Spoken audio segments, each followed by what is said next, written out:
Hello friends, नमस्कार। स्वागत है आप सबों का आपके यूट्यूब चैनल एक्सपी क्लासेस पर। फ्रेंड्स, हम लोग पेपर 2 के खोटा भाषा के पद साहित्य को आज पढ़ेंगे। और पद साहित्य में हम लोग आज खोटा भाषा के लोकगीत, ठीक है। तो लोकगीत के परिभाषा, परिचय और लोकगीत का वर्गीकरण को अच्छे से समझेंगे और इसके प्रश्नों को लगाएंगे, ठीक है फ्रेंड्स। इसमें लोकगीत में हमें 10 लोकगीतों को पढ़ना है। जैसे संस्कार गीत से 3 गीत पढ़ना है, विवाह गीत, सहियारी गीत, छठियारी गीत। फिर पर्व त्यौहार गीत हमें 2 कर्म गीत पढ़ना है और 1 सोहराय गीत पढ़ना है, ठीक है।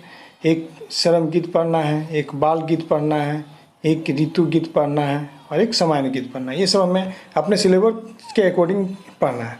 तो फ्रेंड्स, हम लोग आज पूरा खोटा लोक साहित्य को और उसके जो मुख्य भाग हमें पढ़ना है लोकगीत, उसके परिभाषा, परिचय और उसका वर्गीकरण को अच्छे से समझेंगे। क्योंकि सिलेबस देखिए फ्रेंड्स, साहित्य का जो सिलेबस है, ठीक है, यदि हम लोग सिलेबस शुरू में देखते तो एक जटिल लग रहा होगा, ठीक है। जो जब तक समझ नहीं आएगा तब तक आपको कठिनाई महसूस होगा, लेकिन ये पर एक जटिल सिलेबस उतना है नहीं, एकदम इजी कॉन्सेप्ट है साहित्य का।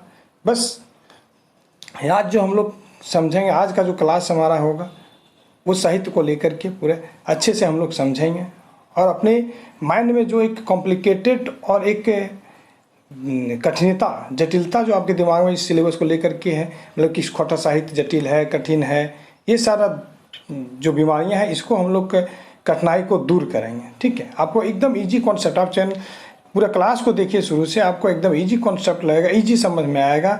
जब आप 1-2 बार इस पूरे क्लास को देख लेंगे, अच्छे से समझ लेंगे, तो आपको किसी तरह का कठिनाई महसूस नहीं होगा। बशर्ते आप एकदम ध्यान से पूरा क्लास को देखिए, सुनिए और समझिए, ठीक है। देखिए फ्रेंड्स, ज़्यादा क्या है कि आप क्लास को 2 से 3 बार देख लीजिए। यदि आपको ज़्यादा कठिनाई लगे, एकदम पूरा कॉन्सेप्ट समझ में आ जाएगा, पूरा सिलेबस, पूरा साहित्य जो है आपके माइंड में बैठ जाएगा। किसी तरह का कोई समस्या, आपको किसी तरह की कठिनाई महसूस नहीं होगा। और क्या है कि थोड़ा सा क्या करेंगे कि हम लोग देखिए, इसमें लोक साहित्य को, लोकगीत हमें पढ़ना है, लेकिन एक लोक साहित्य को शुरुआत से लेकर के हम लोग स्टार्टिंग जो करेंगे, पूरा लोक साहित्य का बैकग्राउंड को समझेंगे, ताकि आपको लोकगीत ईजी समझ में आ जाए, ठीक है, इजीली, किसी तरह का कठिनाई ना हो।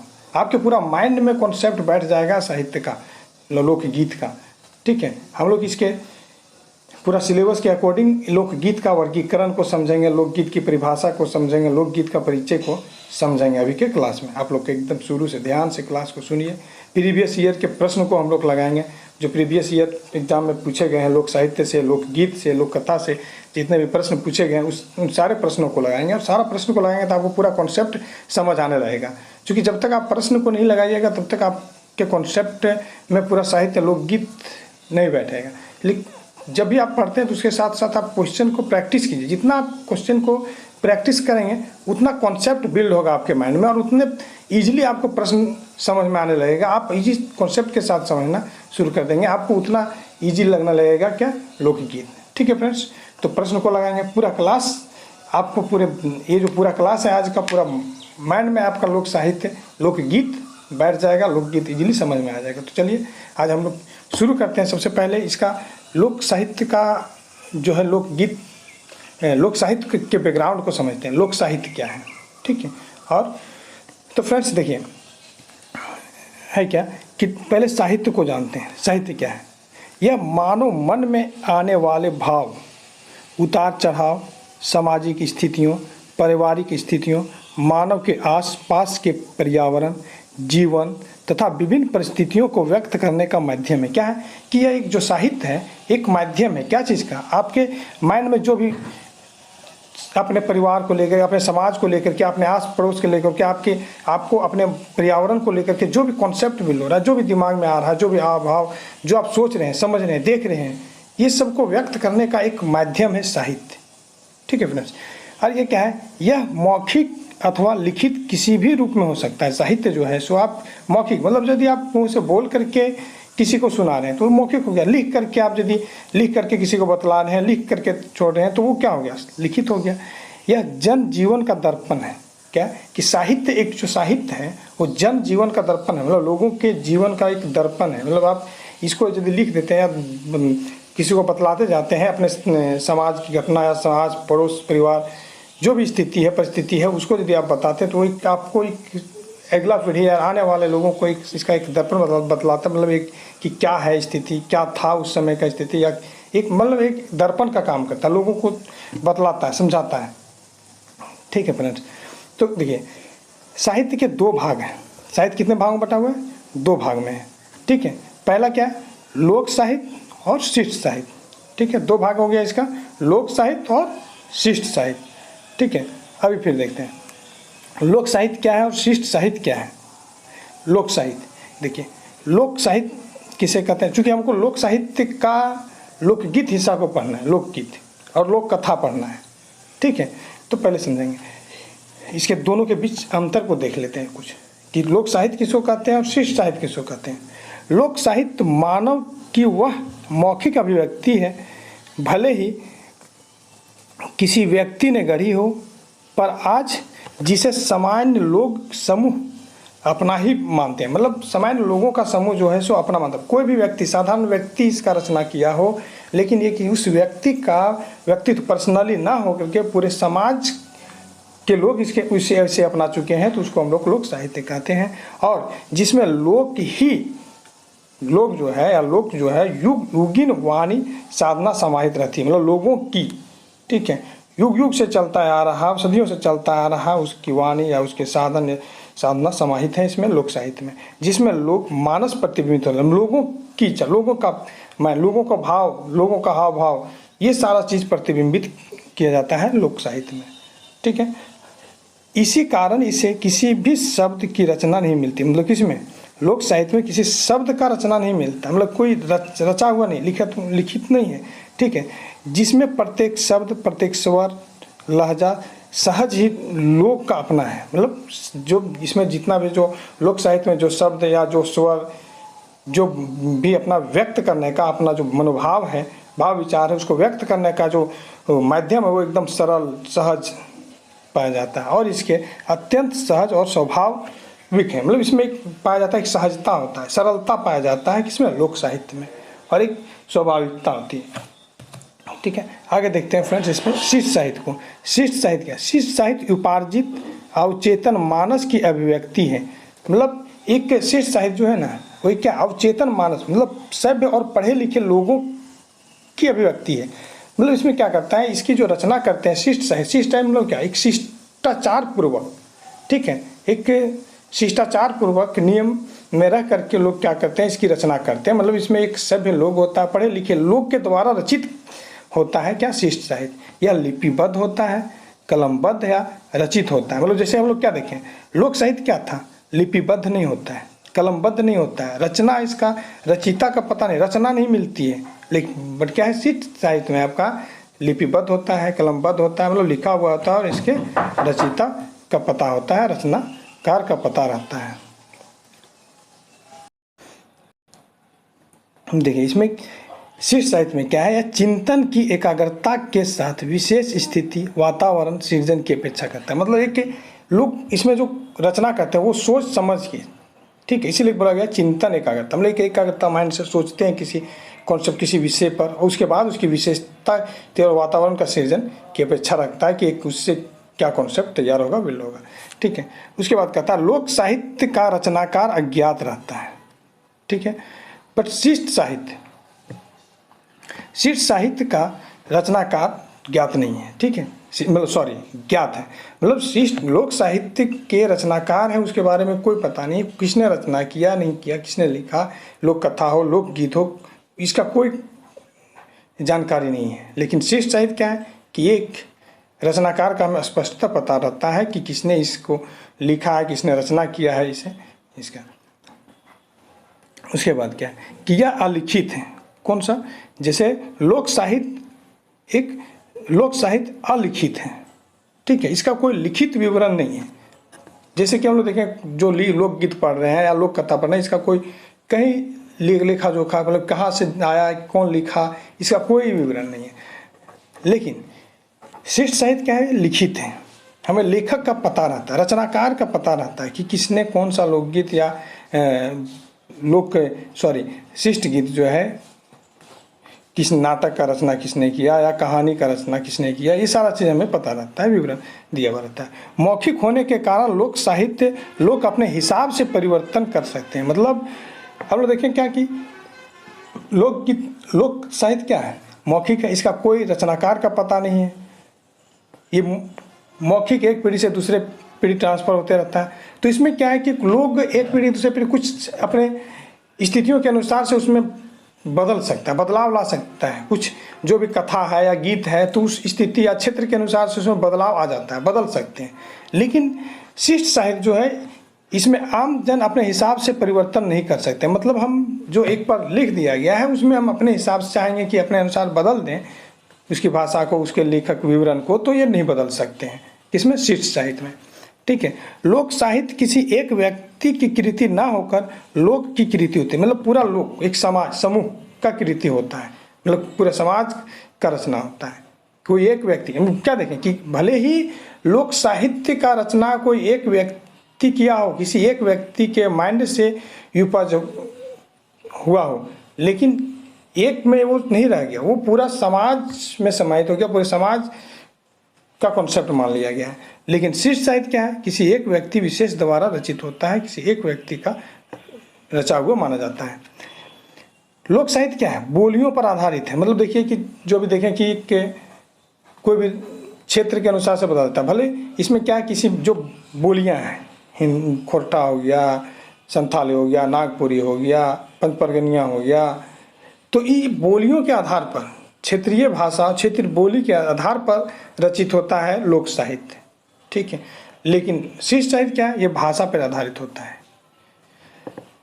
यंत्र परंपराओं, कपोल कल्पनाओं, जनश्रुतियों, किंवदंतियों की प्रधानता पाई जाती है। किसमें, कपोल कल्पना, परंपरा, समाज के जो अंध परंपरा है, जैसे डायन भूत, ठीक है, ये सब की जो परंपरा है। जनश्रुति मतलब जन लोगों के द्वारा सुना गया, एक से सुना दूसरा, कोई कुछ घटना को बता दिया तो उसको एक कथा या गीत के रूप में मान लिया गया, इस तरह से आधारित होता है कौन, लोक साहित्य। लेकिन शिष्ट साहित्य जो होता है, ये अंध परंपराओं की जगह साप्रमाणिक होती है। मतलब साप्रमाणिक मतलब वैज्ञानिक रूप से प्रमाणित किया हुआ रहता है। इसमें कोई कपोल कल्पना नहीं पाई जाती या कोई परंपरा नहीं रहता है। जो वास्तविकता रहती समाज की, उस पर एक प्रमाणित कथाओं पर, प्रमाणित घटनाओं पर आधारित रहता है आपका शिष्ट साहित्य।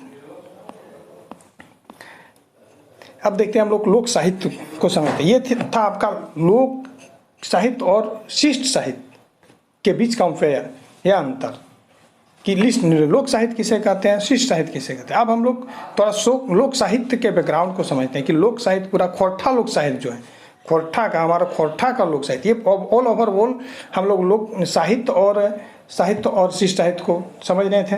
अब हम लोग स्पेशली खोरठा का जो लोक साहित्य है हमारा, उसे हम समझने का प्रयास करते हैं कि हमारा खोरठा लोक साहित्य क्या है, खोरठा लोक साहित्य की विशेषता क्या है। ठीक है, देखिए अच्छे से सुनते जाइए, समझते जाइए। कहता है खोरठा लोक साहित्य मानव की मौखिक अभिव्यक्ति है। क्या है, मौखिक अभिव्यक्ति, मतलब बोल करके जो अभिव्यक्त किया गया है।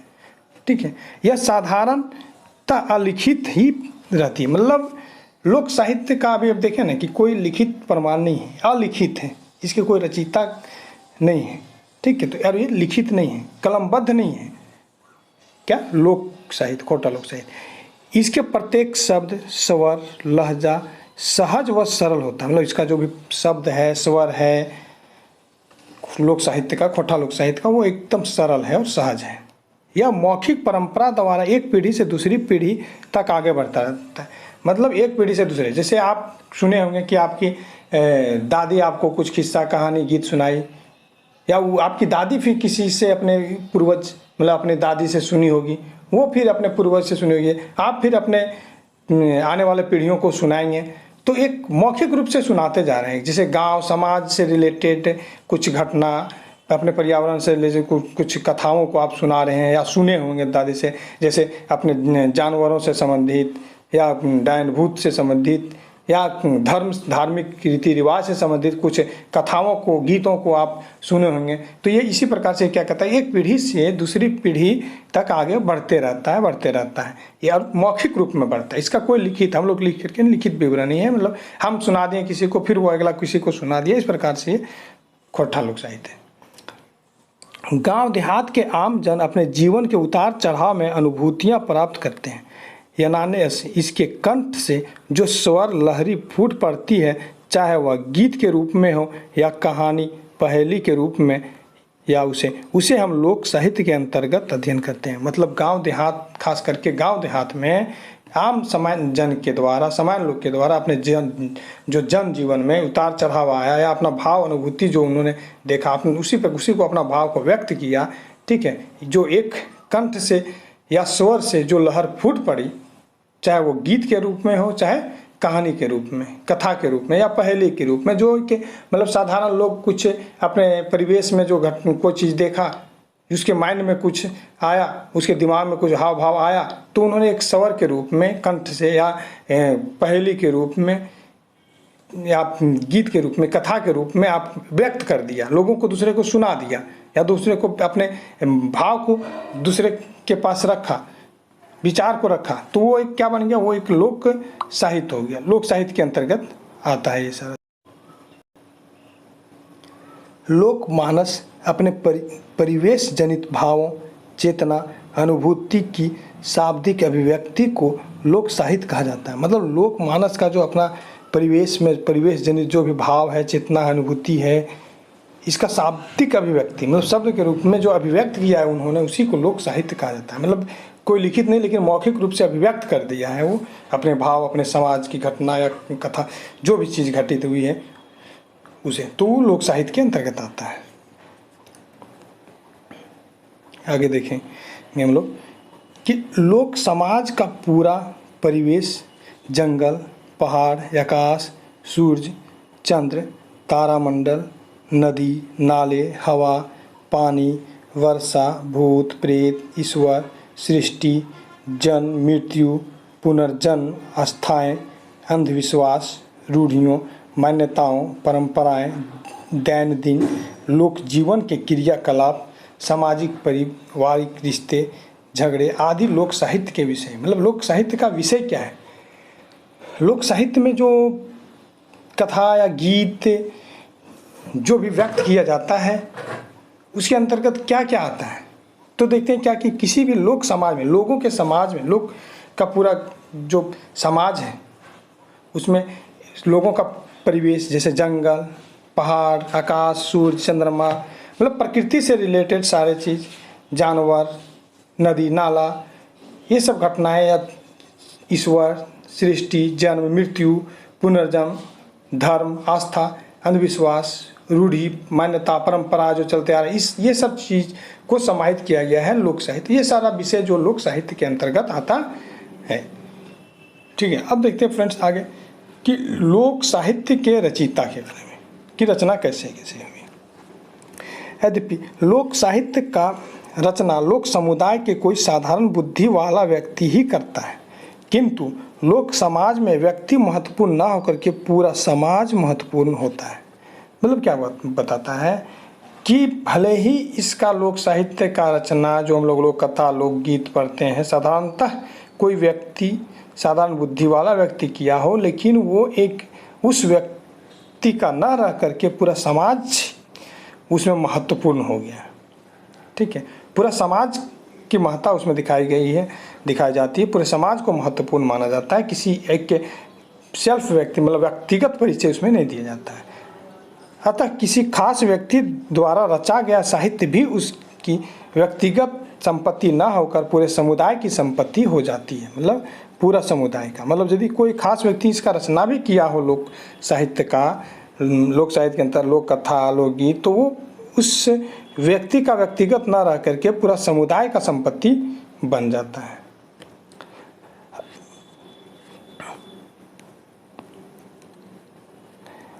अतः लोक साहित्य को लोक निर्मित माना जाता है। मतलब लोगों, पूरा समाज, लोक द्वारा, किसी एक व्यक्ति द्वारा व्यक्तिगत रूप से निर्मित लोक साहित्य को नहीं माना जाता है।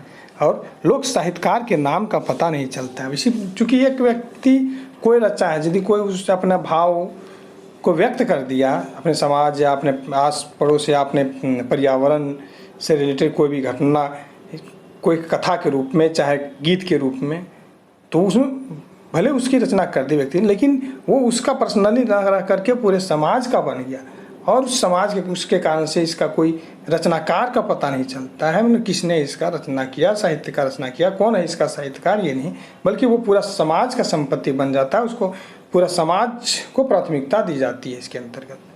ठीक है, अब कहता है लोक साहित्य का स्वरूप क्या है। ठीक है, देखिए यह मौखिक होता है। लोक साहित्य कैसा होता है? मौखिक। लोक कंठ तथा मस्तिष्क दिमाग में बसा होता है। ये जो लोक साहित्य है वो मौखिक है, लिखित कोई नहीं है इसका, और लोगों के कंठ में या मस्तिष्क में बसा होता है, पूरे लोक समाज में प्रचलित होता है, आदमी से आदमी, लोक से लोक, कंठ से कंठ इसका प्रचार प्रसार होता रहता है। यह लोक विषयक, लोक निर्मित और लोक प्रचलित होता है, मतलब जो लोगों के द्वारा लोक निर्मित होता है, लोक प्रचलित, पूरे समाज में प्रचलित होता है, लोक प्रचलित होता है। ठीक है, लोक विषयक होता है, मतलब एक पर्सनली व्यक्ति का नहीं होता है। ठीक है, पूरा समाज में प्रचलित होता है सामूहिक रूप से, और ये एक लोगों से लोग में, कंठ से कंठ में इसका प्रचार होते रहता है, आदमी से आदमी में। ठीक है, इसका कोई लिखित ब्यौरा उपलब्ध नहीं होता है, यह केवल मानव के कंठ और मस्तिष्क में बैठा हुआ रहता है और उसी को अभिव्यक्त करते हैं लोग अपने, जो भी मानव कंठ में या मस्तिष्क में बैठ गया है, जिस कथा या कहानी को अपने समाज से रिलेटेड, अपने धर्म से रिलेटेड, अपना पर्व त्यौहार से रिलेटेड, अपने पर्यावरण से रिलेटेड या अपने जानवरों, पर्यावरण में रहने वाले जानवरों से रिलेटेड जो भी घटना कथा के रूप में या कहानी के रूप में या गीत के रूप में बैठा है, वो एक दूसरे को अपने पीढ़ी दर पीढ़ी मतलब सुनाते जाते हैं, बांटते जाते हैं, इसको अभिव्यक्त करते जाते हैं, वही आपका लोक साहित्य हो गया।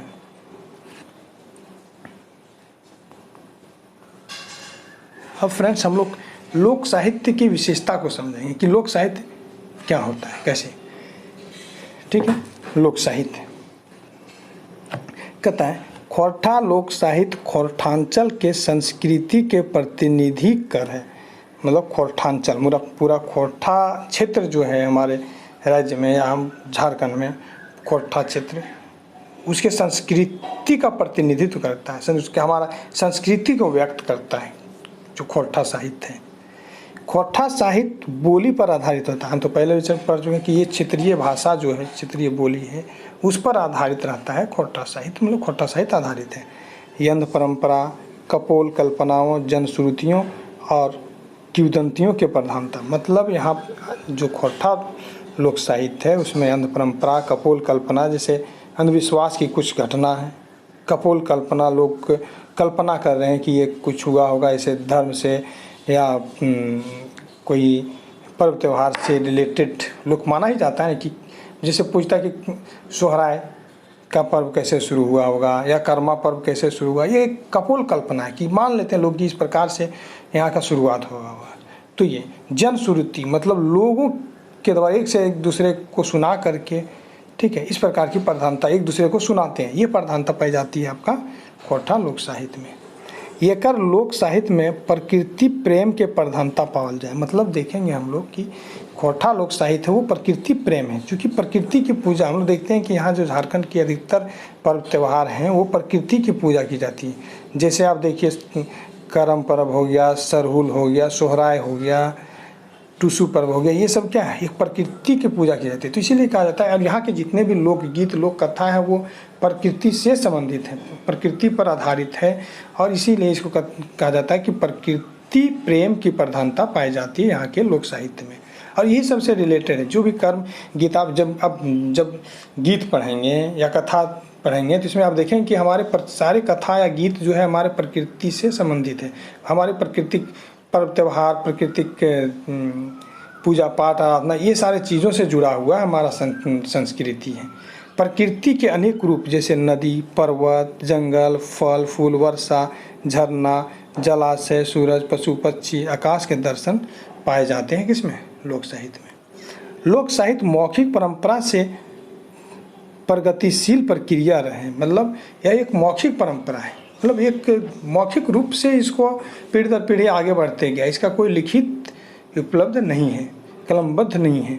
लोक साहित्य शैली सहज और सरल और अलंकार रहित रहता है। मतलब ये जो लोक साहित्य का जो हम लोग अध्ययन करते हैं उसमें एक सरल भाव है, सरल शब्द है, सरल स्वर है, इसमें कोई अलंकृत शब्दों का उपयोग नहीं किया गया है, प्रयोग नहीं किया गया है।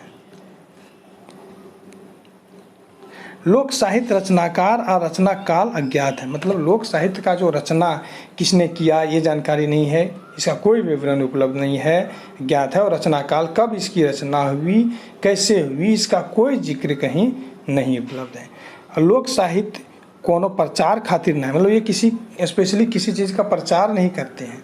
लोक साहित्य सब धर्म के समुदाय के खातिर मुक्त है। मतलब सभी धर्म जाति, इसमें लोक साहित्य में किसी भी धर्म को महत्व नहीं दिया। मतलब एक सभी धर्मों के लिए एक समान रूप से माना गया है। कोई भी धर्म चाहे जाति या जाति के धर्म, ये बंधन रहित है। मतलब धार्मिक रूप से धर्म के अनुसार ये बंधन मुक्त है। ये नहीं कि किसी स्पेशली धर्म के लिए रचा गया है या धर्म के लिए स्पेशली बनाया गया है, वो चीज़ नहीं है इसमें लोक साहित्य में। खोरठा लोक साहित्य में कोई जाति वर्ग के प्रशंसा ना हुए हैं, गुण के बखान सर्वत्र परिलक्षित हुए।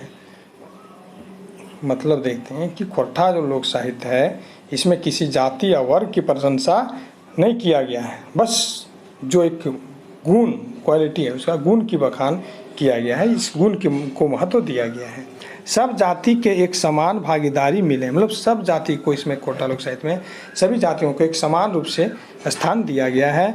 एकर लोक कथा व लोकगीत सब वर्ग के लोक का है और गाव है। मतलब इसका जो लोक साहित्य है, लोक साहित्य के जो गीत लोकगीत है या लोक कथा है, सभी धर्म के लोग समान रूप समान महत्व, सभी धर्मों को समान महत्व दिया गया है और सभी लोग मिलजुल करके सभी धर्म के लोग गाते हैं और कहते हैं। खोरठा लोक साहित्य का जो भाषा है वो सरल है, सहज है। ठीक है, यही इसका मुख्य विशेषता है, सरलता और सहजता इसकी मुख्य विशेषता है। खोरठा लोक साहित्य में अश्लीलता ना के बराबर है। मतलब अश्लील भाव ना, अश्लीलता का अभिव्यक्त पाया ही नहीं जाता है, ये जान लीजिए लोक साहित्य में। खोरठा लोक साहित्य में भाग्य, भगवान, स्वर्ग, नरक के चर्चा ना पावल जाए।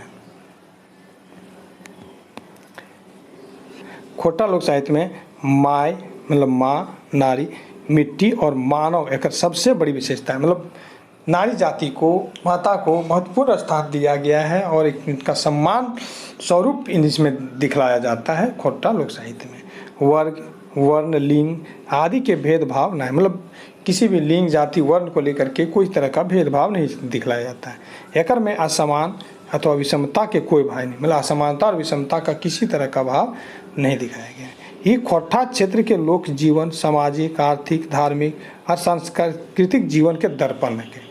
मतलब क्या एक लोक जीवन, लोक का जीवन या समाज या सामाजिक परिस्थिति, आर्थिक परिस्थिति, धार्मिक संस्कृति का एक दर्पण है जो हमें आगे की ओर बढ़ाता है। एकर में चमत्कारिता, देव शक्ति के वर्णन बहुत कम पावल जाए।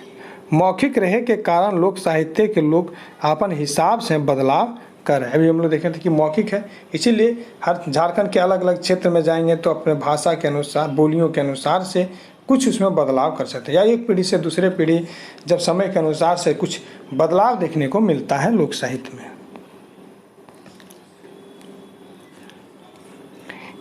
ये ना सिर्फ मनोरंजन मकिन मानव रंजन भी कर रहे हैं कौन लोक साहित्य, यानी लोक हित के भाव सर्वोपरि लक्षित हुए हैं। किसमें, मतलब मानव हित, लोक हित का भाव सर्वोपरि माना गया है, किसी व्यक्तित्व का हित को नहीं माना गया है।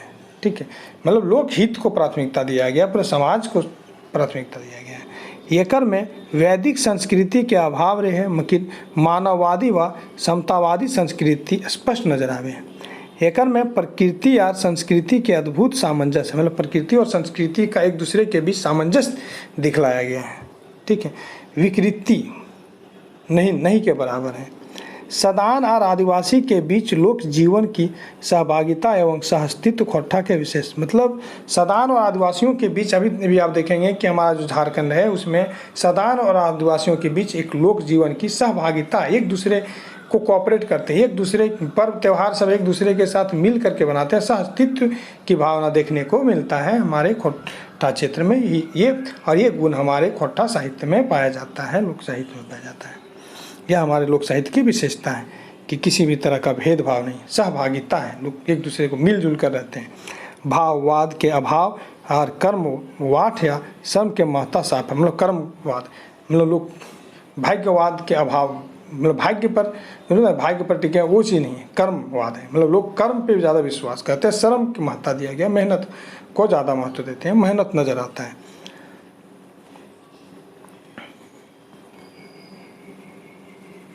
उसके बाद कहता है एकर लोकगीत पर्व त्यौहार मौसम विवाह हैन तैन संस्कार से जुड़ल। मतलब लोक साहित्य का जो लोकगीत है जो देखेंगे, ये लोकगीत यहाँ के पर्व त्यौहार मौसम विवाह संस्कार आदि से जुड़ा हुआ है। जैसे हम लोग देखते हैं क्या पर्व त्यौहार का गीत देख लीजिए, करम गीत, सरहुल गीत, सोहराय गीत, ये सारा लोकगीत है वो हमारा प्रकृति से जुड़ा हुआ है लोक साहित्य। त्यौहार गीत, ठीक है, मौसम गीत हो गया, भदरिया गीत, ये सब विवाह गीत, जैसे विवाह संस्कार में बहुत सारे विवाह गीत हैं, ये सारा चीज़ जुड़ा हुआ है लोक साहित्य से। अर्थात एकर में नाच गान के बीच सामंजस्य पावल जाए। मतलब यहाँ के जितने भी गीत हैं, लोकगीत हैं, उसमें नाच गान और बाजे का भी सामंजस्यता देखने को मिलता है। विशुद्ध प्रेम का प्रदर्शन एकर प्रमुख तत्व है। मतलब प्रेम भाव प्रदर्शित होता है यहाँ पे। भाग्यवाद के अभाव और कर्मवाद व शर्म का महत्ता साफ नजर आता है। अभी देखिए ना, भाग्य पर लोग विश्वास नहीं, कर्म पे ज़्यादा। दुर्तों, सूदखोरों, आलसियों, पाखंडियों तथा परोप जीवन की खुलकर निंदा की गई है। मतलब पाखंडी, आलसी, सूदखोर, ये सब के बारे में यहाँ निंदा की गई है। राजा का अर्थ मीरा, सहयोगी, ठीक है, ना कि मालिक। मतलब इसमें लोक साहित्य में यह दिखाया गया है कि राजा को कोई मालिक नहीं माना जाता, बल्कि ये एक साथी के रूप में अभिव्यक्त किया। नौकर का अर्थ घर के सदस्य के रूप में लिया गया है। खोट्टा लोक साहित्य में नारी को उच्च स्थान यानी सम्मान दिया गया है। मतलब खोट्टा लोक साहित्य में हम लोग देखेंगे कि हम लोग पीछे भी पढ़े कि नारी महत्ता, माँ को ज़्यादा महत्व दिया गया है, तो उसमें नारी को एक सम्मान दिया गया है खोट्टा लोक साहित्य में। और माँ, बेटी, दीदी, नानी, बहन, सास, पुतौह आदि को यथोचित सम्मान दिया गया है। लोक साहित्य के लोक संस्कृति संरक्षक या वाहक मानल जाए। मतलब कहा जाता है कि लोक साहित्य का जो लोक हैं वो संस्कृति का संरक्षक और वाहक हैं। हमारे संस्कृति, हमारे राज्य की संस्कृति, हमारे धरती की संस्कृति का एक संरक्षक है कौन? लोक साहित्य के लोग, ठीक है, लोक साहित्य। और यहाँ का मतलब एक हमारी संस्कृति का संरक्षक और वाहक, जो हमारी संस्कृति को एक आगे बढ़ा रहा है, एक पीढ़ी से दूसरी पीढ़ी, दूसरे पीढ़ी से तीसरी पीढ़ी, जनरेशन को आगे बढ़ा रहा है। यहाँ की परंपरा, यहाँ की संस्कृति, यहाँ का भाव विचार, ये सब हो गया लोक साहित्य के अंतर्गत आता है। ये हमारी संस्कृति को संरक्षित करते हैं, सुरक्षित रखे हुए हैं। अब लोक साहित्य के वर्गीकरण को हम लोग समझते हैं। चूँकि फ्रेंड्स देखिए, लोक साहित्य यदि हम लोग खोट्टा में देखा जाए तो हमारे प्रश्न के जो पीछे बार प्रश्न भी पूछा गया इसमें, लोक साहित्य को मुख्य रूप से हमें 3 भाग पढ़ना है। हमारे सिलेबस के अनुसार से भी लोक साहित्य का 3 भाग ही पढ़ना है। लोक कथा, लोकगीत और प्रकीर्णन साहित्य। और यही 3 भाग जो है लोक साहित्य का मुख्य भाग जो है, मुख्य भेद है वो लोक कथा ही है। खोट्टा लोक साहित्य का लोक कथा, लोकगीत और प्रकीर्णन साहित्य है। बाकी लोक गाथा, लोक नाट्य ये हमें पढ़ना भी नहीं। और ये सब मुख्य रूप से शिष्ट साहित्य के भाग होते हैं। शिष्ट साहित्य के अंतर्गत ज़्यादा मतलब मुख्य रूप से आता है। और लोक साहित्य के अंतर्गत मुख्य रूप से आपको लोक कथा, लोकगीत और प्रकीर्णन साहित्य यदि पूछा भी जाए तो इसी 3 प्रकार का ही विवरण हमें देना है। और प्रकीर्णन साहित्य में हमें लोकोक्ति, मुहावरा, पहेली, ये सारा चीज़ पढ़ना है, ठीक है। और लोक कथा के अंतर्गत जो है, लोक कथा के अंतर्गत हमें बहुत नाटक कहानियाँ पढ़नी है। हमें 10 जो हमारे सिलेबस के अनुसार से 10 कहानी हमें पढ़ना है लोक कथा में। और लोकगीत में हमें 10 से गीत पढ़ना है, ठीक है। तो इसका अध्ययन हम लोग एक एक जो हम लोग कर भी रहे हैं, पढ़ भी रहे हैं, लोग कथा पढ़ रहे हैं, लोकगीत भी पढ़ रहे हैं, जो हमारा क्लास आप देख सकते हैं इस चैनल पे। अब हम लोग धीरे धीरे इसको समझने का प्रयास करते हैं, इसके भाग को समझते हैं। लोकगीत कि लोकगीत किसको कहते हैं, लोकगीत क्या है। चूँकि लोक जिस प्रकार से लोक साहित्य को हम लोग समझें, बस उसी से मिलता जुलता आपको लोकगीत में भी मिलेगा, ठीक है। आपको अच्छे से समझना है। लोकगीत, लोकगीत दो शब्द के मेल से बनल है। लोकगीत, लोकगीत जो बना है, लोकगीत जो शब्द है, ये दो शब्द को मेल से, लोक प्लस गीत। एकर में लोक शब्द विशेषण है। लोक शब्द क्या है, लोक मतलब एक विशेषण शब्द है, और गीत जो है वो संज्ञा शब्द है, इसलिए बना लोक गीत का विशेषता होता है। लोक कैसा गीत, लोकगीत, लोगों के द्वारा गाया हुआ मौखिक रूप से गाया जाने वाला गीत लोकगीत। माने हुए है लोके के गीत, लोगों का गीत, ठीक है। लोक शब्द का सीधा अर्थ है जन, आदमी या मानुष। मतलब लोक मतलब क्या होता है, जन, आदमी, मनुष्य। जो एक लोक का ही, लोक जो बोलते हैं हम लोग, वो लोक का अपभ्रंश रूप है। लोक का अपभ्रंश रूप है लोग।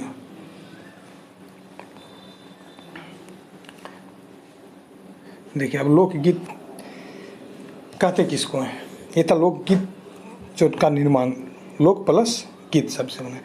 लोके के बारे में गावल गीत, लोके के बट लगावल गीत, लोक कंठे बैसल गीत, लोके के हवा बतासे, सोन माटी के खुशबू रकम पैराल गीत। मतलब लोग के बारे में गाया हुआ, लोगों के बारे में, लोगों के द्वारा गाया हुआ, लोगों के कंठ में बसा हुआ, ये सारा गीत उसको लोकगीत। लोके के हवा बतास, सोन माटी के खुशबू, मतलब लोगों का, हमारे समाज का जो हवा बतास, सोन यहाँ की धरती, यहाँ की खुशबू को इसमें लोकगीत में समाहित किया गया है। लोगों के बारे में, लोगों के द्वारा जो गाया जाता है उसको लोकगीत कहते हैं। लोके के दर्द व्यथा, हंसी ठठाक कथा, कहानीकार गीत, गोटे लोग के मने के रंजन कहानीकार गीत, ये सब लोकगीत क्या होता है। लोकगीत लोगों के दर्द व्यथा, हंसी खुशी, है ना, और कहानीहार गीत, ये सब लोकगीत का ही भाग है। लोकगीत मतलब ये सब शब्द लोकगीत के अंतर्गत आता है। जकर के रचनाकार, मतलब लोकगीत का कोई रचनाकार का पता नहीं। जैसे देखें कि लोक साहित्य में कोई रचनाकार का पता नहीं था, तो लोक साहित्य का ही तो भाग है लोकगीत, तो इसका कोई रचनाकार का पता नहीं है। गीते के ऊपर केकरो कॉपीराइट ना मिले, मतलब कोई ट्रेडमार्क ना, मतलब कोई इसका कॉपीराइट नहीं करता है, ठीक है, कोई नकल नहीं मिलता है। लोकगीत गोटे समाजे के, गोटे लोके के साझा संपत्ति। मतलब लोकगीत क्या है, किसी एक, हम लोग देखें लोक साहित्य जिस प्रकार से किसी एक व्यक्ति का पर्सनली नहीं है, तो इस प्रकार से लोकगीत क्या है, किसी एक व्यक्ति का पर्सनली ना होकर, व्यक्तित्व, एक व्यक्ति का व्यक्तित्व ना होकर के पूरे समाज का संपत्ति है लोकगीत, पूरे समाज का संपत्ति है। और साझा विरासत है, साझा तारीख। देखिए इसके बारे में कुछ विद्वान जो है या कुछ जिज्ञासु लोग जो है लोकगीत के बारे में क्या कहते हैं। कहते हैं जिज्ञासु गुला कहल है, क्या कहते हैं कि लोकगीते के जन्म ता वैसन समाजे आ समाज व्यवस्था में भेल है जहाँ व्यक्ति के महत्व न्याय महत्वपूर्ण है पूरा गोटा समाज। मतलब लोक गीत का जन्म वैसे जगह से हुआ है, वैसे उसमें हुआ है, वैसे समाज में हुआ है जहाँ किसी व्यक्ति को महत्व ना दे करके पूरा समाज को महत्व दिया गया। पूरा समाज, गोटा समाज, मतलब गोटा समाज मतलब क्या, पूरा समाज, ठीक है, महत्वपूर्ण है। और जे एक व्यक्तियों को न बनवल हते व पावल हते तो गोटा समाज के संपत्ति बगैर कहले बन जाते हैं। मतलब यदि इसका कोई एक व्यक्ति इसका रचना भी किया होगा, किसी निर्माण भी किया होगा, तो उसका पर्सनली ना रह करके पूरा समाज का वो ये संपत्ति बन गया, कौन, पूरा लोकगीत। विद्वान गुला क्या कहते हैं, विद्वान लोग लोकगीत के बारे में क्या बतलाते हैं। देखिए विद्वान लोग का कहना है कि मानुष जाति के पहिल वाक्य तो गीते रहल हते, मतलब मनुष्य जाति का जो पहला वाक्य जो उसके मुंह से, कंठ से निकला होगा, वो एक गीत के रूप में होगा। और जीवन तो खूब आर दुखे के धूप आयल छाव, मतलब जिंदगी, कहता है जिंदगी तो सुख या दुख के धूप का धूप और छाव है, ठीक है। हमारा जो जिंदगी है वो सुख दुख का से जुड़ा हुआ है, मिला हुआ है, सब एक दूसरे का सामंजस्य है। जखन मानुष मने सूखे के दुखे के सपना देख से हिलोर उठल रहता है। जब सुख दुख के सपना से संवेदना से अपने आप में उसके अंदर आया होगा, सुख दुख का संवेदना को समझा होगा, तब उसके दिल में आया होगा कि नहीं क्या होता, तखन वो अपने मुँह से फूट बैसा लगता है कि क्या गो शब्दे के लड़ी आर सब शब्द लड़ी टा सूर आर लय के संग पावल होता है, तब बन गया होता है गीत। मतलब उसके जब सुख दुख की संवेदना उसके अंदर आया होगा तो उसके मुंह से एक बकार उठ निकला होगा, एक गीत के रूप में, कथा के रूप में, गीत के रूप में, और उस गीत उस प्रकार से एक सुर ताल के साथ, सुर और लय के साथ उसके कंठ से जब शब्द निकला होगा तो वो एक गीत का रूप ले लिया। अब आगे क्या है कि देखिए, कहता है एक बात जान लिए कि है कि प्राकृतिक वातावरण परिवेश भावना के प्रभावित कर है। मतलब जो प्राकृतिक वातावरण है, प्राकृतिक है वातावरण और परिवेश की भावना को प्रभावित करता है। माने कि जैसन जैसन परिवेश जे कौन हो क्षेत्र में रह है तैसने लोग गीत बोले जाए। मतलब हर क्षेत्र में देखिए, आप झारखंड में हर अलग अलग क्षेत्र में जाइएगा तो अलग अलग क्षेत्र में अलग अलग तरह के लोकगीत आपको सुनने को मिलेगा। तो कि जैसा जैसा परिवेश, जैसा जैसा लोग जिस क्षेत्र में रहते हैं उस तरह के लोकगीत वहाँ पाया जाता है। माने कि जहिया से मानुष बजके शुरू कर तलक लोकगीते तखने से मानल जा पा रहा है। मतलब लोकगीत का उपज, मतलब लोकगीत का शुरुआत माना जा सकता है तब से, कब माना जा सकता है, जब से मनुष्य ने बोलना शुरू किया होगा तब से लोकगीत का निर्माण, लोकगीत का उपज माना जा सकता है। दूसरा भाव है खोट्ठा लोकगीत परंपरा ढेर प्राचीन है। खोट्ठा लोकगीत का जो परंपरा है वो बहुत ही प्राचीन है। खोट्ठा भाषा क्षेत्र के आपन भौगोलिक प्राकृतिक परिवेश, आपन सामाजिक आर्थिक संस्कृति का मानसिक पृष्ठभूमि, ठीक है, मानसिक होगा, मानसिक पृष्ठभूमि है जो खोट्ठा लोक साहित्य, खोट्ठा लोक, यह खोट्ठा भाषा क्षेत्र अपन भौतिक प्राकृतिक परिवेश और अपना समाज और आर्थिक संस्कृति का मानसिक पृष्ठभूमि है।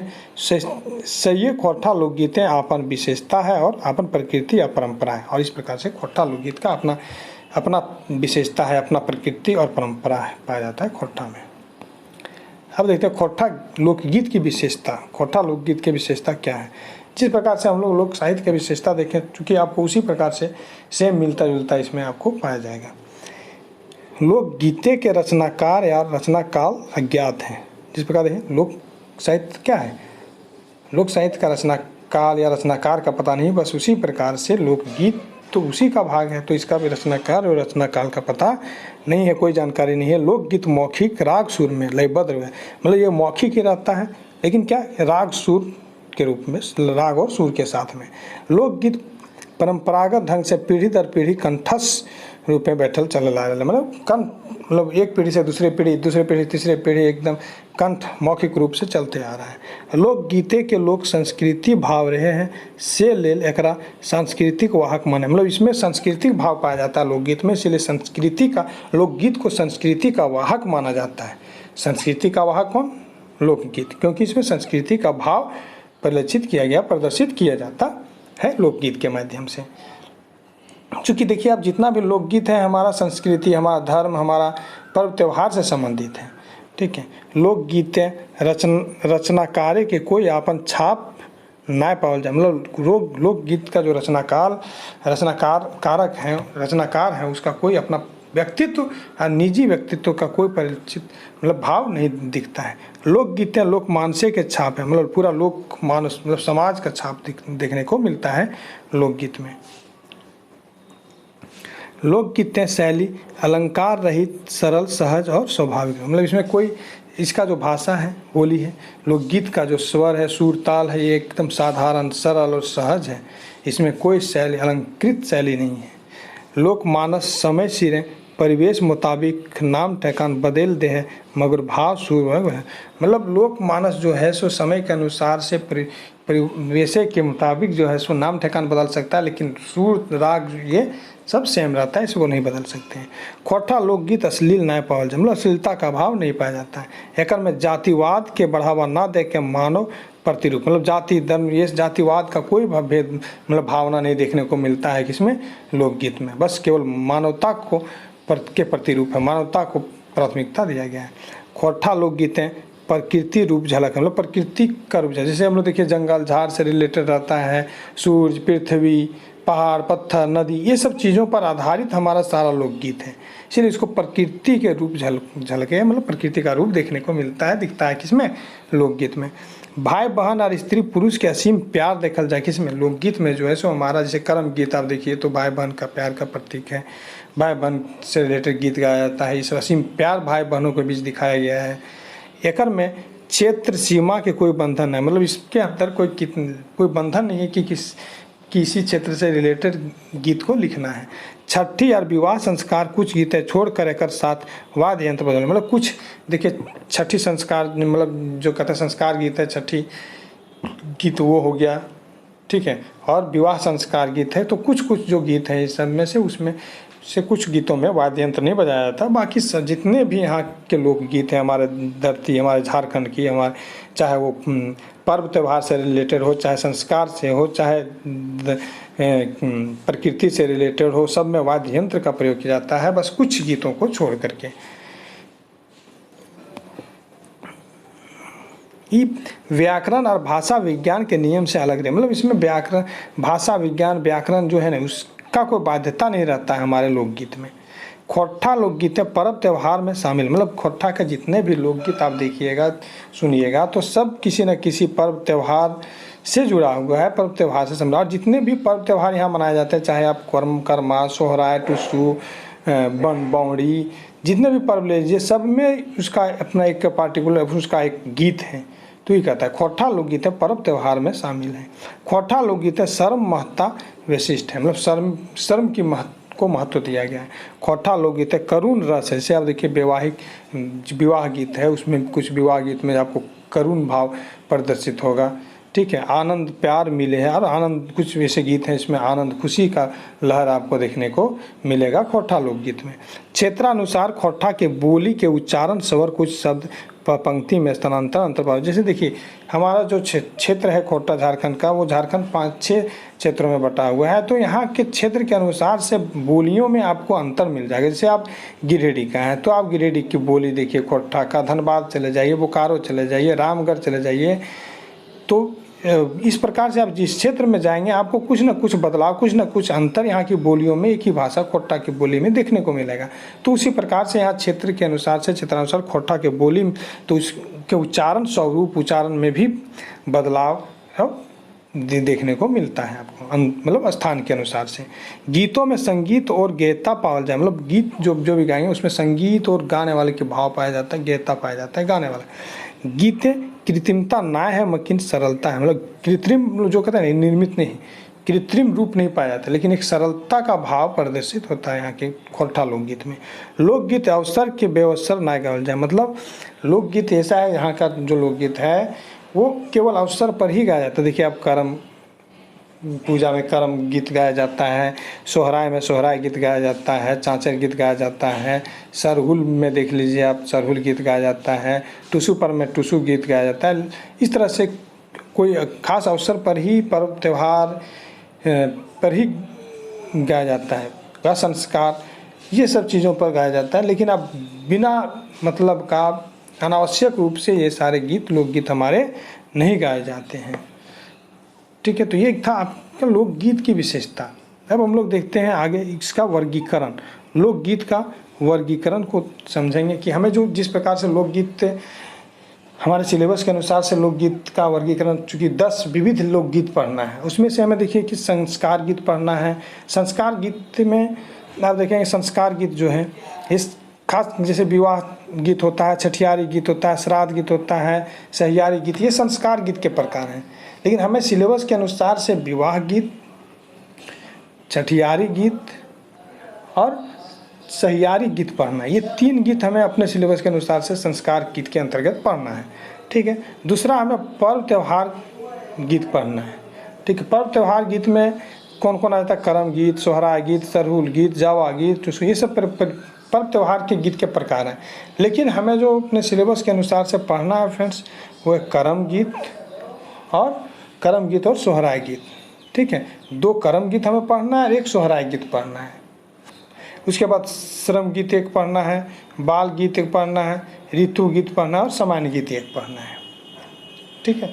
अब देखिए एक एक करके इसको हम लोग समझते हैं कि संस्कार गीत उदाहरण के साथ, इसके एग्जाम्पल के साथ कि संस्कार गीत किसे कहते हैं, पर्व त्यौहार गीत किसे कहते हैं, विवाह गीत किसे कहते हैं, छठियारी गीत किसे कहते हैं, इसको समझना जरूरी है क्योंकि इससे आपका प्रश्न बन सकता है।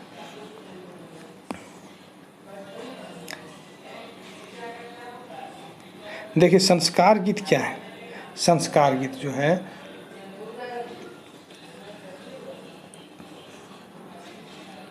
संस्कार जैसे विवाह, सहियारी, छठियारी आदि के अवसर पर समयानुकूल जो गीत गाए जाते हैं, मतलब जो भी विवाह है तो विवाह के अनुसार से विवाह में सहिया का समय है तो सहिया गीत, छठियारी गीत जब बच्चे जन्म लेते हैं तो उसमें, तो इन सब अवसरों पर उसके समय के अनुसार से जो कुछ जैसे उसका भी परंपरा संस्कार है उसके अनुसार से जो गीत विधि विधान के अनुसार गाया जाता है उसको संस्कार गीत कहते हैं।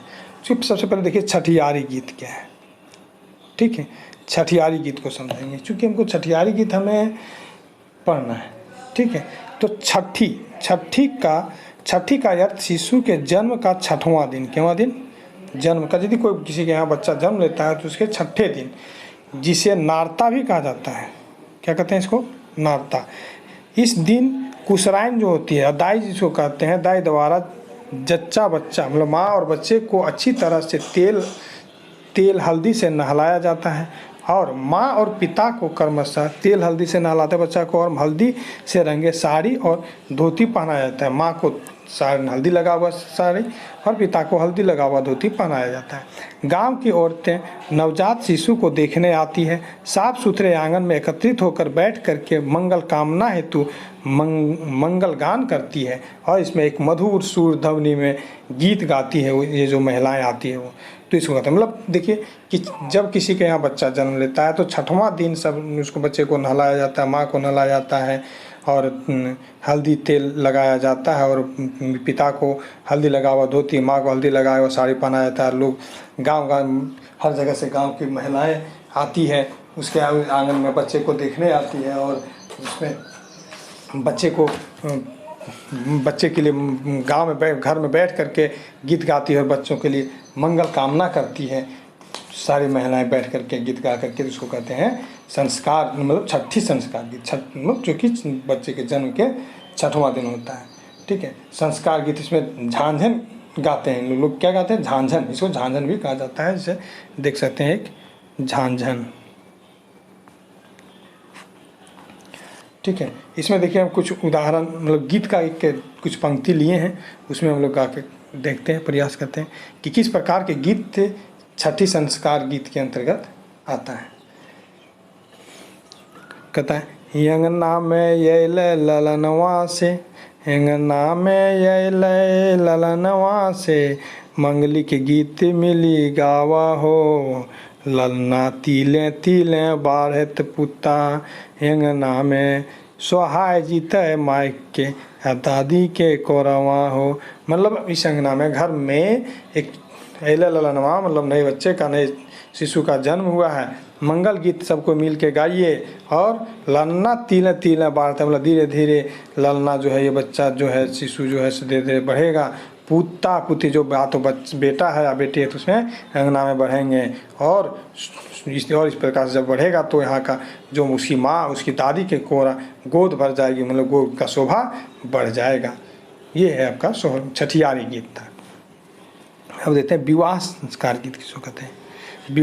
विवाह के अवसर पर फ्रेंड्स जब देखते हैं शादी ब्याह गाँव में होता है तो गाँव की महिलाएं जुटती है, आती है और गीत गाती है। मतलब आप देखेंगे शुरू से 2 दिन पहले से जब सारा शगुन विवाह का शुरू हो जाता है तो गीत गाया जाता है, उसी समय से महिला आकर के गीत गाती है। विवाह के अवसर पर विवाह के सभी नेक रीतियों के लिए गाए जाने वाले गीत विवाह गीत, मतलब जितना भी नेक विधि है विवाह में शुरू से लेकर अंत तक उन सारे गीतों को विवाह गीत के अंतर्गत है। जैसे शगुन गीत, याम या महुआ बिहा गीत, हरदी रंगा गीत, लगन गीत, बांधा गीत, घी ढारी के समय घी ढारा गीत, सिंदूर दान जिसमें होता है सिंदूर दान गीत, पानी काटा गीत, विदाई गीत, ये सारा गीत विवाह गीत के प्रकार हैं। इसमें क्या करता है देखिए एक उदाहरण, मतलब आप टोटल देखेंगे तो इसमें विवाह का जो नेक विध है आपको 34 प्रकार के नेक हैं। कितना? 34 प्रकार के, याद रखना 34 प्रकार का नेक दिया हुआ है। उसमें से देखिए एक हम लोग एक उदाहरण के तौर पर एक गीत छोटा सा 2 पंक्ति लिए हैं, उसमें से गा करके देखते हैं। हमर नूनी हक मैया के दुलरिया, हमर नूनी हक मैया के दुलरिया, मैया बिनु जित हदिया, मैया के देखी देखी अखिया झंझाए गो, हमर नूनी जित ससुराल। मतलब कहता है कि मेरी बेटी जो है हमारी नूनी है, मतलब महिलाएं गा रही है गीत जब विदाई होता है बेटी का उस समय कि मेरी बेटी जो है हमारी नूनी है वो माँ की दुलरिया है, मैया बिनु हदिया जित है। मतलब माँ से विदाई ले रही है, माँ से दूर जा रही है, तो माँ के बारे में सोच सोच के माँ के बिना कैसे रहेगी, परेशान हो जाएगी, हदिया जाएगी। और मैया के देखी देखी अखिया झंझाए गो, मतलब माँ को देख देख करके आँख पूरा भर जाएगा सोच सोच करके।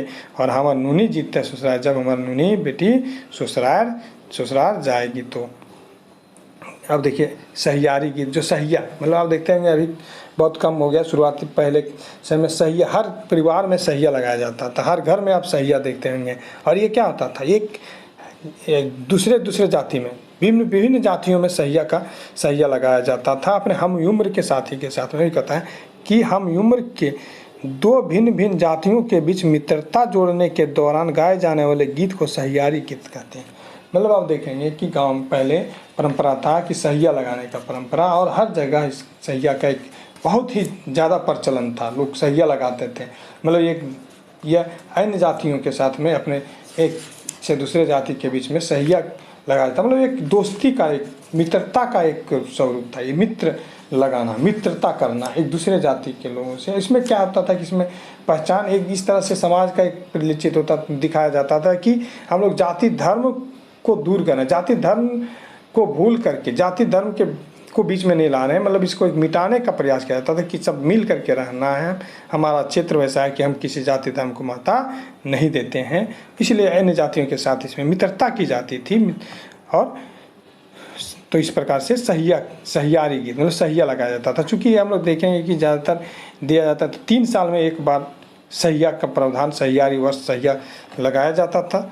इसमें सहिया मित्र को फूल भी कहते हैं। क्या कहते हैं? सहिया मित्र को फूल। क्योंकि इसमें देखिए और क्या, इसमें महिला मित्र ये नहीं था कि महिला पुरुष के साथ सहिया नहीं लगा सकता, ठीक है।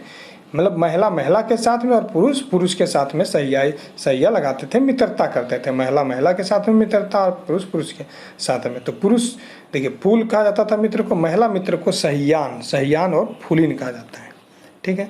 सहिया बनने के लिए 2 दिन सहिया उपवास करते हैं। मतलब देखिए सहिया बनने का जो दिन होता है ना, उस दिन 2 दिन बोले दिन, जिस दिन सहिया लगता है उस दिन दोनों जो जिसके बीच में मित्रता हो रहा है वो दोनों उपवास करते हैं। और सहिया बनने या बनाने का अधिकार, ठीक, अधिकतर निर्णय मेलों या पर्यटक स्थल में लिया जाता है। मतलब सहिया जो लगता था वो सहिया के लिए मतलब कहीं मेला लगता था तो वहाँ पर दोनों के बीच बातचीत होती थी कि सहिया लगाना है, या कहीं पर्यटन स्थल तो वहाँ पर जा कर के दोनों के बीच आपसी तालमेल होता था और वही तय होता था कि कब सहिया लगाना, किस दिन अच्छा रहेगा, ठीक है। ये कहा जाता है। इसमें क्या है, लिंग, जाति और बोली आदि की काफ़ी समानता हमें देखने को इस संस्कृति में। हमारा जो सहिया संस्कृति उसमें चूँकि हमारे क्षेत्र का जाति धर्म को बोल करके लगाते थे, और इसमें सहियारी का जो मित्रता का जो है हमारी संस्कृति का एक प्रमुख तत्व है जो कि हमारे प्राचीन समय से चलते आ रहा है। इसमें दोनों हम उम्र का मतलब सेम उम्र का, मतलब कि सेम उम्र का होता है, ठीक है। और देखें क्या कि विपरीत लिंग जैसे महिला पुरुष या पुरुष महिला के साथ सहिया नहीं लगाते, बल्कि सेम उम्र सेम लिंग के साथ में, समान लिंग के साथ में मित्रता लगता है, ठीक है, मित्रता होता है। और इसमें क्या कहा जाता है कि दोनों के पेशा या संतान की मित्रता क्या रहता है, विचार जो एक समान रहता था, ठीक है, सेम होता था। और इसमें ये भी दिखाया जाता है कि सहिया बनाने के बाद, सहिया मित्रता के बाद सुख दुख के समय में दोनों एक दूसरे का भागीदारी निभाते थे, दूसरे का कोऑपरेट करते थे, सहभागिता निभाते हैं। ये था सहिया का। अब देखिए एक सहिया का हम लोग इसमें एक गीत लेते हैं, ठीक है। कहता है कि एग्जाम्पल, गुड़ स्वाद मिश्री स्वाद, गुड़ स्वाद मिश्री स्वाद, आर स्वाद चीनी रे, चीनी ले जो जे आरो स्वाद सहिया हमर धनी रे। मतलब गुड़ स्वाद है, चीनी स्वाद है, मिश्री स्वाद, लेकिन सब चीनी से भी ज़्यादा स्वाद है वो हमारा सहिया का, हमारा मित्र, हमारा धनी जो है, हमारा मित्र का स्वाद है। मित्रता जो है हमारा सबसे बढ़ चढ़ के एक मिठास का रूप है।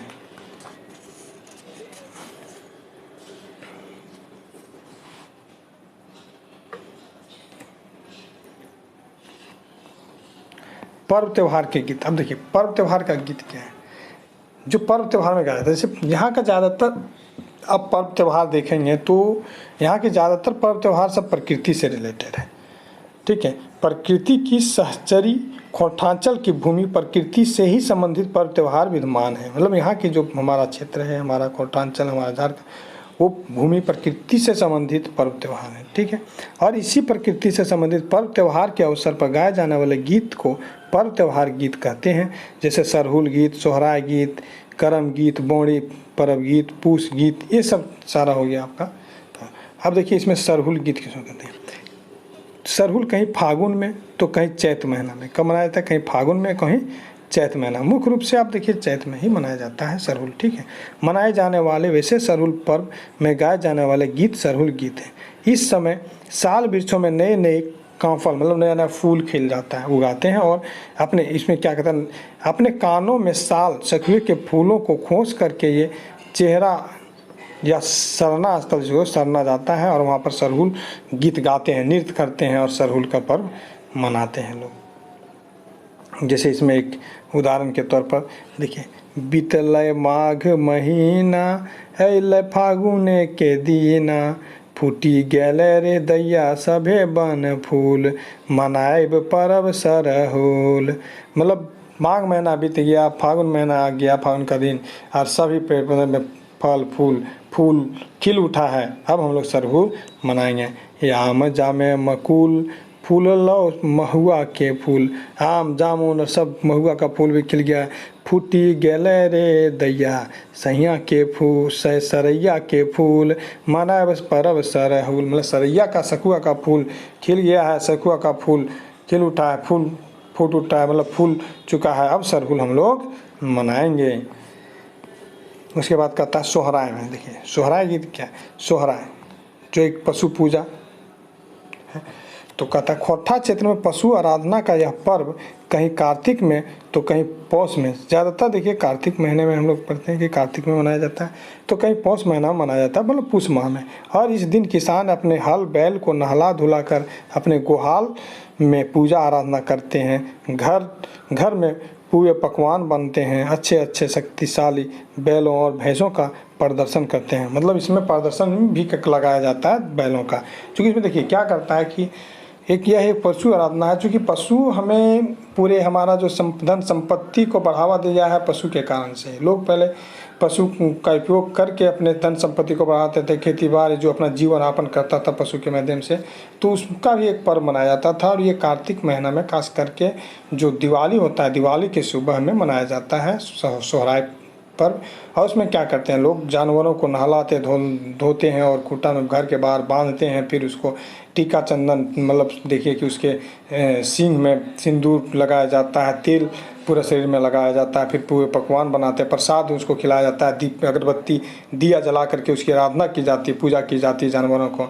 तो इस प्रकार से सरहुल पर, और लोग ढोल मांदर के साथ में नाचते गाते हैं, सरहुल का पर्व मनाते हैं, सरहुल गीत गाते हैं। तो उसी समय सरहुल गीत देखेंगे आप तो तीन प्रकार का, नहीं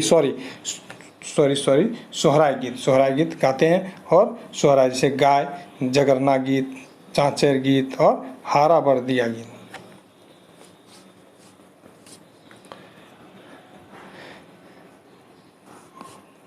अब है करम पर्व गीत। करम पर्व गीत क्या, देखिए करम पर्व धान रोपनी के पश्चात प्रत्येक वर्ष भादो शुक्ल एकादशी को मनाया जाता है। प्रकृति से संबंधित यह त्यौहार 5 से 9 दिन तक मनाया। कर्म पर्व क्या है, कर्म पर्व भादो, जैसे भादो महीना आता है भादो में मनाया जाता है, भादो एकादशी को, कब, भादो एकादशी को। और 5 से 9 दिन, मतलब देखिए कहीं 5 दिन, 7 दिन या 9 दिन, ये प्रकार के 5 दिन मनाता है, कहीं 7 दिन, कहीं 9 दिन तक मनाया जाता है। और यह भाई बहन के प्यार का प्रतीक, प्यार का त्यौहार भाई बहन के बीच में। और इस पर्व के अवसर पर गाए जाने वाले गीत को करम गीत कहते हैं। इस पर्व से संबंधित गीत जैसे जावा उठाओ, फूल लोहरा, करम पर्व से संबंधित देखिए, जावा उठाओ, फूल लोहरा, जावा जगाओ, ठीक है, डायर जगाओ, झूमर और डायर भेंटा करा, और अंत्योदय विदाई, अंत्योदय विदाई गीत जिसको कहते हैं अंत में विदाई गीत। ये गीत का प्रकार आपको याद रखना, पूछा जाएगा जावा गीत किस प्रकार का, तो करम गीत है। देखिए इसमें क्या एक हम लिए हैं, उसमें गा करके हम लोग देखते हैं कि जब लास्ट में विदाई गीत है जो जाओ, मतलब करम का विदाई, कर्म जब पर मन जाता है तो उसको विदाई, जब जिस समय कर्म का जो डाली रहता है उसको जब तालाब में बहाने के लिए जाता है या नदी में, तो उसे विदाई के समय गाया जाता है। जाहो जाहो करम गोसाएं, जा कैसे मास हो, जा कये मास हो, यावत तो भादर मास या न ब घुराए, मतलब फिर से जब भादो महीना आएगा तो आपको घुमा के लाएंगे। दिहा दिहा करम गोसाएं, दिहा आशीष, मतलब हे करम गोसाएं आप आशीर्वाद दो, आशीष दो कि हमारे भैया जीते लाखों जियत लाखों बरस, उनकी आशीर्वाद दो कि मेरे भाई लाखों बरस जिए। ये गीत गाया जाता है। अब देखिए बाल गीत। बाल गीत क्या है, बच्चों के द्वारा, जैसे बच्चों के मनोरंजन या बच्चों को बहलाने फुसलाने, खेल मतलब मनोरंजन के लिए जो गीत गाया जाता है, उनको शिक्षा लेने के लिए, देने के लिए यानी, और बहलाने फुसलाने के लिए जो गीत गाए जाते हैं उसको बाल गीत कहते हैं। बाल गीत देखिए क्या है कि सूत मैवा सूत गे बप्पा गेलो हार जोते, सूत बच्चे को सुलाने का कोशिश कर रही है, उसकी दादी कर रही है कि सूत मैवा सूत गे बप्पा गलो हार जोते, मैया गलो भुंजा दिए सूत मैवा सूत गे। इस तरह के बाल गीत में आता है। जैसे एक और गीत हम सुनाते हैं आपको, एक आएगा आपका चांद मामा हंसिया दे, चांद मामा हंसिया दे, ये हो हंसिया काहे ले तो घसिया कटावे ले, यो हो घसिया काहे ले गैया खिलावे ले, यो हो गैया काहे ले दूधवा दे आवे ले, यो हो दूधवा काहे ले तो खिरिया बनावे ले, यो हो खिरिया काहे ले तो नुनुआ खिलावे ले। ये सब गीत जो है सो आपका बाल गीत है। और बहुत सारे बाल गीत हैं, उसे भी हम एक एक करके सभी गीत के प्रकार जो हमें संस्कार गीत पढ़ना, विवाह जैसे विवाह गीत, सहियारी गीत, छठियार गीत, पर्व त्यौहार गीत, इसे भी हम लोग एक एक करके धीरे धीरे पढ़ेंगे। ये हम लोग का पहला जो था साहित्य का विवरण था, साहित्य हमें पढ़ना था साहित्य के बारे में, ठीक है। तो ये पढ़ते हैं। देखिए एक शर्म गीत। शर्म गीत क्या होगा, शर्म जब मजदूर लोग मेहनत करते हैं, काम करते हैं, तो उस समय जो गीत गाते, जैसे आप देखिए बहुत सारा गांव में देखे होंगे, देखते हैं कि जब किसान लोग खेती करते हैं तो उस समय महिलाएं जब धान रोपनी करती है तो धान रोपने के समय गीत गाती है। लोग हल चलाते हैं, खेत जुताई करते हैं तो उस समय किसान लोग, तो उस समय गीत गाया जाता है। लोग जब जो कहते हैं ना बीहन गाड़ते हैं, धान का जो बीज रहता है पहले, तो उसको उस समय भी गीत गाया जाता है। तो ये सब श्रम गीत हो गया, ठीक है। तो मनोरंजन के लिए ये गाते थे ताकि काम में इनको थकावट महसूस ना हो, काम कर रहे हैं, गा रहे हैं, तो इसमें लोग एक इंटरटेनमेंट भी, मनोरंजन भी हो जाता था। तो इसमें और कहीं मजदूरी कर रहे हैं तो वहाँ भी लोग जुट करके गाते थे। उसी में से एक है शर्म गीत। देखिए शर्म खोरठा क्षेत्र का अनमोल संपत्ति है और इससे जुड़े लोगों के जीवन उतार चढ़ाव आते रहते हैं। लोगों के जीवन में तो यहाँ हमारे क्षेत्र में आते रहता है। और इस कर्म में हर्ष विवाद, मतलब देखिए हर्ष के समय, उत्साह के समय या दुख के समय जो गीत, कुछ गीत लोग श्रमिक लोग गाते हैं तो उन्हें शर्म गीत कहते हैं। जैसे एक गीत है, मारा फारी काम खुजलो, मारा फारी काम खुल्लो, बाहरे के लोग करे ठेकेदारी, हमर धरती कोयला सोना, तावो हमनी भिखारी। मतलब मारा फारी में कारखाना खुला, लेकिन वहाँ कौन ठेकेदारी कर रहे हैं, बाहर के लोग। हमर धरती कोयला सोना, मेरे धरती पर कोयला सोना है, लेकिन हम लोग क्या, फिर भी हम लोग भिखारी बने हुए हैं। ये तो वास्तविकता है हमारे राज्य की। कि देखिए आज के समय में कि जितने भी फैक्ट्री कल कारखाने हैं, यहाँ बाहरी लोग आकर के काम कर रहे हैं। हमारा धरती, हमारा सब चीज़ संपत्ति, फिर भी हम लोग गरीब बने हुए, भिखारी बने हुए बैठे हुए हैं। तो ये एक दिखाने का प्रयास किया गया शर्म गीत के माध्यम से आपको। अब देखिए एक है ऋतु गीत। ऋतु मतलब ऋतु मौसम गीत जिसको कहते हैं, ऋतु गीत।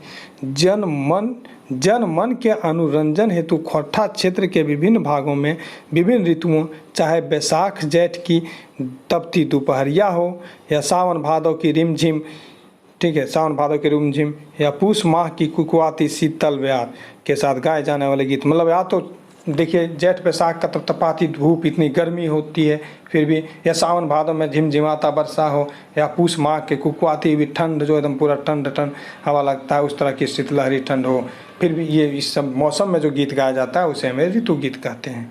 और इसमें से आता है क्या, खेमटा गीत, ये एक ऋतु गीत है। झुमटा, उदासी, भदरिया, भटियाली, दोहा, रिझा, ये सब गीत का प्रकार आपको याद रखना है। पूछा जाएगा भदरिया गीत किस प्रकार का गीत है, भटियाली गीत किस प्रकार का गीत है, ऋतु गीत है या श्रम गीत है या बाल गीत है, ये सब सारे प्रश्न बन सकते हैं। ठीक है, कहता है एक गीत देखिए ऋतु गीत में हम लिए हैं उदाहरण के तौर पर, पारसनाथे के पहाड़े दैयारे, पारसनाथे के पहाड़े दैयारे, छल छल रहने पोथी माछ, छल छल चंदे पोठी माछ, एक पोठी धरलूँ दैयारे, दुगो पोठी धरलूँ रे, अरे तीनी पोठी भैये गले बिहान। मतलब एक पोठी पकड़े, दो पोठी पकड़े, तीसरा पोठी पकड़े, बेहद सुबह हो गया। फिर कहता है पोठी एक प्रकार का पोठी माछ है ना, याद रखिएगा। तो ये था फ्रेंड्स आज का आपका हमारा पूरा लोकगीत, लोक साहित्य, जो लोकगीत का परिभाषा, परिचय और खोरठा लोकगीत का वर्गीकरण, ये अच्छे से आप लोग को शायद समझ में आ गया होगा। क्योंकि ये थोड़ा इसकी भाषा, लोकगीत, लोक साहित्य थोड़ा कॉम्प्लिकेटेड है, परंतु आप इसे अच्छे से समझेंगे, एक दो बार वीडियो को बैक कर करके देखेंगे, क्लास को समझने का प्रयास करेंगे, आपके लिए बहुत ईजी बन जाएगा। कोई ज़्यादा जटिल नहीं है, आप अच्छे से देखिए, जितना आप दो बार तीन बार आप क्लास को देख लीजिए, आपको एकदम इजी लगेगा। और सारा प्रश्न इससे जो ऑब्जेक्टिव प्रश्न आएंगे, आप सारा क्वेश्चन आसानी से बना सकेंगे। ठीक है फ्रेंड्स, और इसमें डरने की बात नहीं है, अच्छे से समझ देख लीजिए एक दो बार क्लास को, समझ में आ जाएगा आपको पूरी अच्छी तरह से।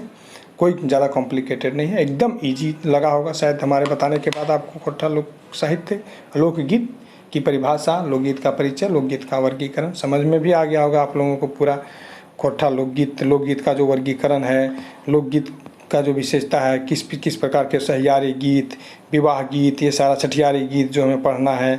उसके बाद आपका लोकगीत की विशेषता है कि लोकगीत विशेषता पूछा जाएगा, आपके लोकगीत 2 लाइन पंक्ति दे दिया जाएगा, उससे लोग 2 लाइन दे दिया जाएगा कि इसमें लोकगीत का विशेषता है नहीं है, कौन लोकगीत की विशेषता है नहीं है, ये सारे प्रश्न बन सकते हैं। लोकगीत का उपज कैसे हुआ, ये सारे चीज़ आपको देखिए। लोकगीत में हम लोक साहित्य में चूँकि हमको लोक कथा लोकगीत पढ़ना था, ये समझ नहीं, अच्छे से समझ नहीं। अब हम फिर आगे क्लास में आपका लोक कथा को एक दिन लेकर के आएंगे, लोक कथा को समझेंगे। फ्रेंड्स आपको डरने की बात नहीं है, लोकगीत इससे जो आज हम लोग पढ़ें उससे मैं एक MCQ 50 क्वेश्चन 60 क्वेश्चन का मैं तैयार किया हूँ, उससे जो प्रीवियस ईयर पूछे जा चुके हैं उस क्वेश्चन को समाहित करके एक क्लास लेकर के आ रहा हूँ। अगला दिन आप लोग जरूर देखिएगा उस क्लास को। आपके सारे प्रश्न आप इस क्लास को देखने के बाद, आज के जो क्लास है आप लोग साहित्य को अच्छे से समझ, लोकगीत को समझ गए होंगे, समझ लीजिए। उसके बाद आप उस प्रश्न जो MCQ है उसको लगाइए, देखिए सारा क्वेश्चन आपको अच्छे से समझ आएगा, सारा प्रश्न आप इजीली लगा सकेंगे और सारा कॉन्सेप्ट बिल्ड हो जाएगा आपके माइंड में, एकदम माइंड में पूरी तरह से बैठ जाएगा सारा क्वेश्चन का, मतलब किस लोक साहित्य लोकगीत क्या है। ठीक है, आपको कहीं कोई तरह का परेशानी नहीं होगी और आप सारा प्रश्न जो लोक साहित्य से आने वाले हैं, सारे क्वेश्चन को आप इजीली एक बार में देख करके लगा सकेंगे एग्जाम में। ठीक है फ्रेंड्स, तो ये था आपका आज का क्लास। धन्यवाद, आपको अच्छा लगा होगा। आप हमारे चैनल को लाइक करें, सब्सक्राइब करें और अपने मित्रों के बीच जरूर शेयर करें ताकि आपके मित्र भी समझ सके लोक साहित्य लोकगीत को। अपने मित्र के बीच शेयर करें और हमारे चैनल को सब्सक्राइब करें। धन्यवाद।